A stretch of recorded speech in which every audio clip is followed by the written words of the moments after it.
नमस्ते साथीहरू, म तिम्रो मर्मोट भाइ।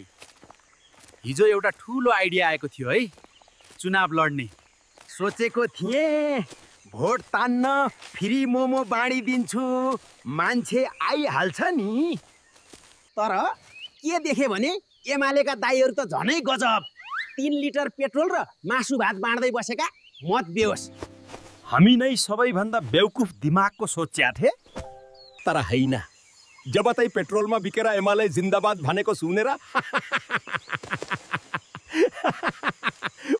अब मेरो नयाँ प्लान, ब्याङ्कबाट लोन लिन्छु अनि मनी फ्री 5 लिटर पेट्रोल बाँड्छु। तेलसँगै ताजा बाख्राको मासु पनि राखिदिन्छु, साला खाऊ। मोमोले नहुने भयो अनि त म पनि चुनाव जितिहाल्छु नि। जितेपछि अलिकति घुस खान्छु है, अहिले भन्दैछु, पछि घुस खायो नभन्नु। होइन भने यो पेट्रोल र मासुको खर्च कसरी उठाउने? के गरौँ, आफू त गरिब मर्मर्यो। तर ती पेट्रोलमा बिक्ने भन्दा त चल्छ है। ल, तपाईहरू पनि भोट दिन तयार हुनु है। हाम्रा चुनावी एजेन्डा त झनै धमाका जस्तै छन् नि। आजभोलि त तेल र मासु पाएपछि सबै खुसी। विकास त पछि पनि गरिन्छ, सबलाई मर्ने गरी मासु भात खुवाइदिन्छु। हेरौँला एमाले माओवादी काङ्ग्रेससँग कसरी हट्दो रहेछु। तर सुन्नुस्, मसँग अहिले सुक्को पैसा छैन। तेल र मासु बाँड्ने कुरा भने त्यति सजिलो छैन।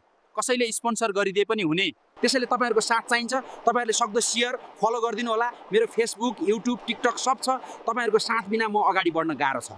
अर्को भ्लगमा म मेरो पार्टीको नाम र चिन्ह सार्वजनिक गर्दैछु है। एकदमै रमाइलो हुनेछ। त्यस अगाडि यो भिडियो सेयर गरिदिनु अनि मेरो फेसबुक, युट्युब, टिकटक सबै फलो गरिदिनु। अब मर्मोट भाइ चुनावी मैदानमा झर्दैछु।